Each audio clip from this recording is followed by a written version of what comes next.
Hello everyone, this is Mr. Nabertil here. Today we're going to be taking a look at how to take a photograph and send it to the laser cutter. So this is a pretty easy process. There's just a lot of steps that you kind of have to pay attention as we're moving forward. The first being you need to find a picture that you're going to use. So I just have a picture of my dog Maisie sitting on my back deck, and I'm going to attempt to laser cut this. So we're going to find that picture. Now what you can do on your Chromebook or one of the laptops, find the picture, and then you're going to go ahead and upload it to the Laser Projects section underneath Design Uploads. And by doing so, you can come over to the MakerStation and you can click here, you can find your project and you can go ahead and download it onto the MakerStation. That's going to be the easiest way for you to access it. Now, once that's the case and you're on the MakerStation, so this is the desktop right now, a little cluttered at the moment, but there's always going to be two of these templates that are set up for you. One of them says acrylic template and the other one says plywood template. Now, the difference between the two is not only the material, so the acrylic is like a piece of plastic, and then plywood is obviously a piece of wood, but the main difference between them is that they are different sizes. Our acrylic comes in 20-inch by 12-inch sections, and our plywood pieces are actually 12 by 12. Now, that is also going to be determined if you're using a piece of scrap plywood or a brand new one. At the end of the day, it doesn't matter too much, but to use these templates is really where we're going to start. So let's go ahead and try and cut it on wood. I'm going to double click on plywood template. This is going to open a program called Inkscape. So at the moment, what it's showing us right now is that exact 12-inch by 12-inch piece of plywood that we have available in the lab. You can see it starts at 0, it goes to 12, 0, down to 12. Okay? So anything that we put on this piece of plywood is going to end up getting laser cut. Now it's pretty simple. We want to bring that image into the program. You cannot go up and just open it. You need to do something called import. So file, import, and what that's going to do is it's going to bring the picture into this document. So I'm going to click on import here. You can also hit Control-I if you're in a hurry. And I'm going to click on the desktop. I'm going to go down. Yours might be in the downloads folder. And I'm going to find that picture of my dog Maisie. So let's see. And there it is. And I will hit open. Now it's going to ask you some questions for these. You don't have to change anything. You could just hit OK. And there it is. Now, right off the bat, this is a gigantic picture compared to our actual 12 by 12 piece of plywood. So I'm going to hold down Control on the keyboard. And what that allows you to do is use the mouse wheel to zoom in and out. Okay. One of the first things that you want to do is you want to lock this picture right here. You want to lock it in. And what that does is it locks the aspect ratio.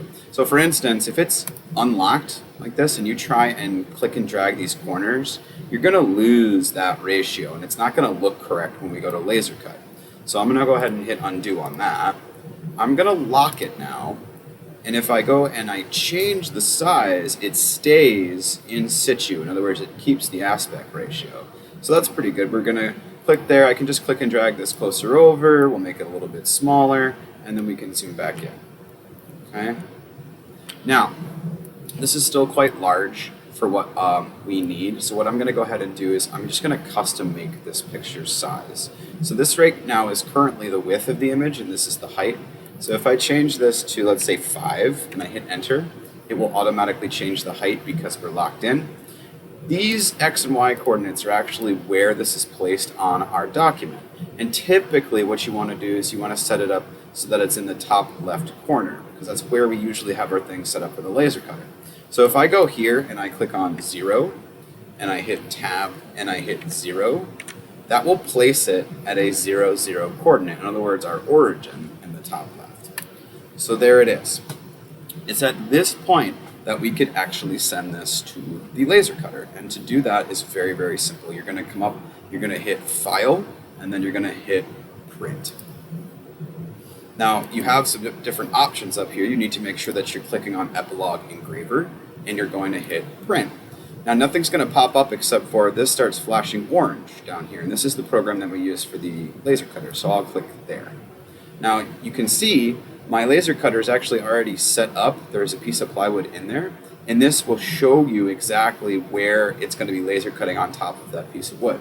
Now the issue here, and this is just a bug, this came in as the wrong document size. If we look here, it says 8.5 by 11. It came in as like a piece of computer paper.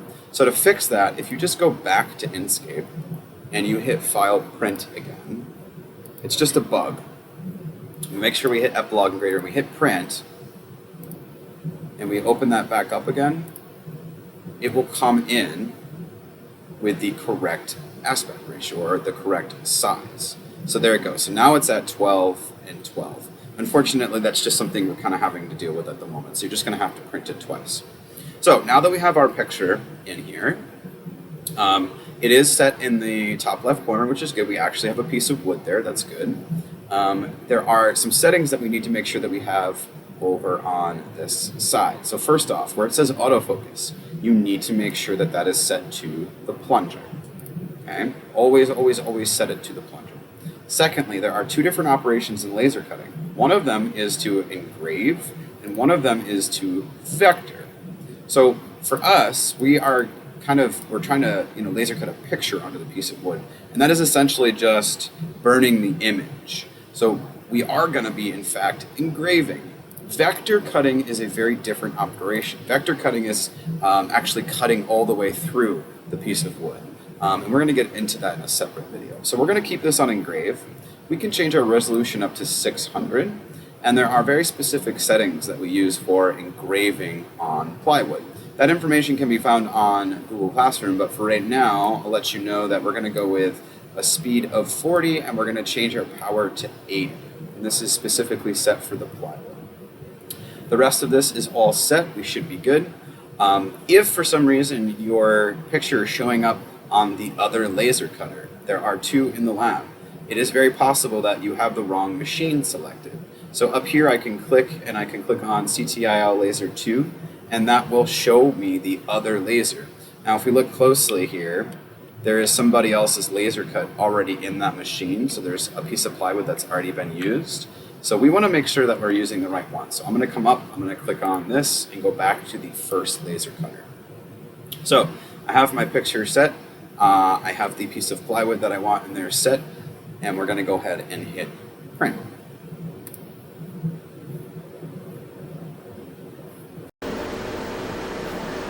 Once you have hit print on the laser cutter, the next step, and is absolutely crucial, is to come over to our exhaust system. You're going to see a start and a stop button here. You need to make sure that you hit the start button. If you attempt to try to set the laser cutters to burn without our system on start, it could very well start a fire. So I'm going to go ahead and turn that on now, and I'm going to find myself coming over to our first laser cutter. This is the laser cutter that we sent it to. And you can see on the inside, there's the piece of wood with our design ready to go. The next step is to come up to our LCD screen here, and you're going to notice that there's some jobs already set up. Whenever you send your next file, your design file, to the laser cutter, it should come up as the top most design here. You need to just make sure, double check that the image is actually corresponding with your design. When that's all set, you have the lid closed, you have our exhaust system on, you can come up and go ahead and just click on the play button, and your laser cutter will start.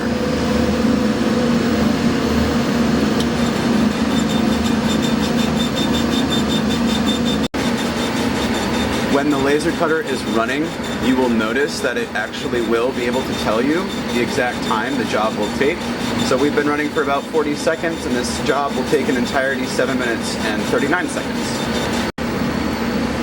Once your laser cut is complete, it will give a nice solid beep, and then it will let you know that it's now in idle mode, as you can see in the bottom left there, and we can kind of come over and check it out.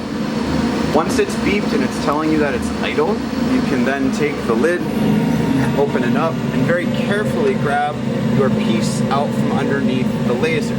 It's very important that you do not make contact with that black yellow plastic piece there, because you could potentially break something. So we're going to take our laser cut out, and set it down.